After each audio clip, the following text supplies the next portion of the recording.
ICAR 2025 में admission लेने वाले सभी बच्चों के माइंड में एक क्वेश्चन और चल रहा है कि हमने तो आईसीएआर सीयूईटी का फॉर्म भरते टाइम में आईसीएआर के ऑप्शन को नहीं डाला है, क्या हम करेक्शन विंडो में ये ऑप्शन डाल सकते हैं? सीयूईटी यूजी 2025 का जो करेक्शन विंडो ओपन हुआ है उसमें हमने जो गलतियां की है उसमें हम क्या क्या वापस से सुधार कर सकते हैं। तमाम प्रकार के आपके जो सवाल हैं उन सब के जवाब आज के इस वीडियो में मिलने वाला है। So hello everyone, welcome back on your YouTube channel Agri capital.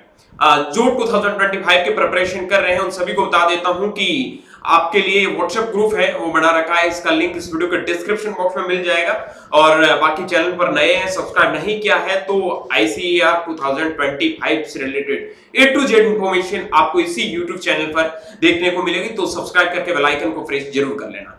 सबसे पहले बात कर लेते हैं, करेक्शन विंडो आपका ओपन हो चुका है, इसमें क्या क्या करेक्शन करना है। जो बच्चे आईसीआर के अंदर में एडमिशन लेना चाहते हैं उनको भी कुछ इंपॉर्टेंट चीजें बता रहा हूं, बार बार वो परेशान हो रहे हैं कि करेक्शन विंडो के टाइम में क्या आईसीआर को फिल करने का ऑप्शन आएगा नहीं आएगा। हालांकि इसके ऊपर मैंने पर्टिकुलर एक वीडियो भी बनाया है। देखो, करेक्शन विंडो आपका 26 से 28 मार्च तक चलने वाला है। इसके अंदर आप क्या क्या करेक्शन कर सकते हैं, तो देखो इसके अंदर करेक्शन में आप मोबाइल नंबर, ईमेल एड्रेस और ये जो आपके इमरजेंसी कॉन्टेक्ट नंबर है ये आप चेंज नहीं कर सकते। इसमें लिखा है candidate shall not be allowed to change, ये चीजें आप चेंज नहीं कर सकते। इन चार चीजों के अलावा आप देखो कैंडिडेट नेम चेंज कर सकते हो, फादर नेम चेंज कर सकते हो, मदर नेम चेंज कर सकते हो, 10th क्लास की डिटेल, 12th क्लास की डिटेल चेंज कर सकते हो, डेट ऑफ बर्थ चेंज कर सकते हो, अपना जेंडर चेंज कर सकते हो, आप अपनी कैटेगरी चेंज कर सकते हो, आपकी जो सब कैटेगरी वो चेंज कर सकते हो, आप अपना फोटोग्राफ चेंज कर सकते हो,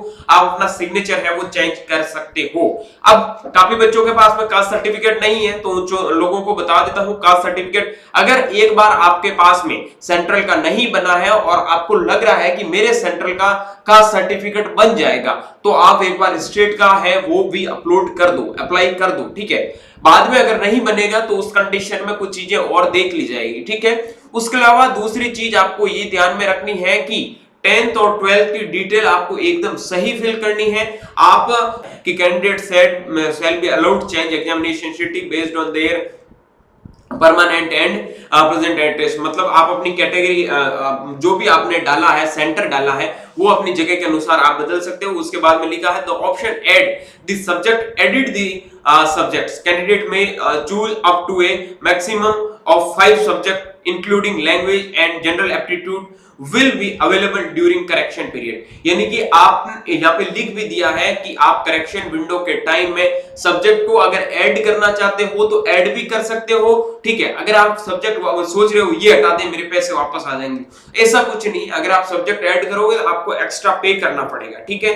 या फिर कोई सब्जेक्ट में आपको बदलाव करना है, जैसे किसी बच्चों को लग रहा है कि जनरल एप्टीट्यूड मुझे पहले मैंने फिल कर दिया है, ठीक है, या फिर मैंने इंग्लिश फिल कर दिया है तो मैं इनको हटा दूं मेरे 800 रुपए वापस आ जाए, बिल्कुल नहीं आने वाले हैं। आपने एक बार फिल कर दिए तो आप सब्जेक्ट हटाओगे तो आपको पैसे वापस नहीं मिलने वाले, हालांकि वहां पे आपको करेक्शन है वो मिल जाएगा। अब बात करता हूं जितने भी जो आईसीआर के कैंडिडेट हैं उनके लिए कि आपको सब्जेक्ट प्रूफ वही रखना है जो आपके पास में 12th में था। अगर आपके पास में 12th में फिजिक्स केमिस्ट्री बायोलॉजी था तो आपको फिजिक्स केमिस्ट्री बायोलॉजी ही रखना है। अगर आपके पास में 12th में फिजिक्स केमिस्ट्री मैथ था तो मैथ ही रखना है। एग्रीकल्चर बायोलॉजी केमिस्ट्री था तो एग्रीकल्चर बायोलॉजी केमिस्ट्री ही रखना है। अब बात ये ध्यान रखना, आप अगर चाहते हैं कि एग्रीकल्चर के अलावा किसी और कोर्स में, किसी और यूनिवर्सिटी में एडमिशन लेना, मतलब ऐसा नहीं है कि बीएससी हॉर्टिकल्चर में लेना, आईसीआर के कोर्सों के अलावा किसी और कोर्स में अगर आप एडमिशन लेना चाहते हैं तो उस कंडीशन में आप जनरल एप्टीट्यूड और इंग्लिश का टेस्ट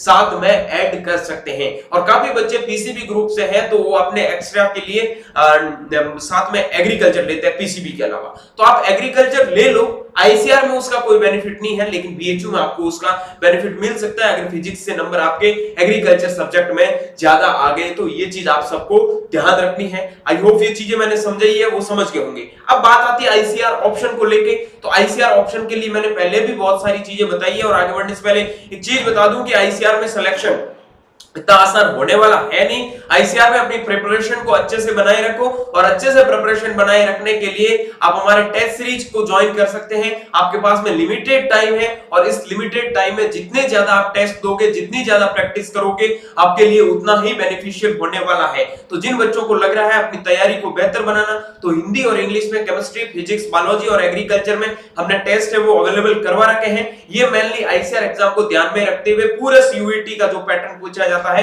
उसके बेस पे आपको क्वेश्चन मिलेंगे। अब आगे बढ़ते हैं आईसीआर के ऑप्शन को लेके। तो बच्चों, आईसीआर के ऑप्शन को लेके बिल्कुल भी परेशान नहीं होना है। जैसे ही सीयूईटी का आपका अभी कुछ नहीं करना, अभी आपने फॉर्म भर दिया, जो चीजें मैंने बताई है सब्जेक्ट ग्रुप आपने डाल दिए, उसके बाद में सीयूईटी का एग्जाम होगा। सीयूईटी एग्जाम होने के बाद में जब सीयूईटी का रिजल्ट आएगा, उसके इर्द गिर्द क्या होगा, आईसीआर के रजिस्ट्रेशन शुरू होंगे। और जो बच्चा आईसीआर की साइट पे जाके आईसीआर का रजिस्ट्रेशन कर देगा, वो आईसीआर के अंदर अप्लाई कर पाएगा, उन बच्चों का रैंक कार्ड निकल जाएगा।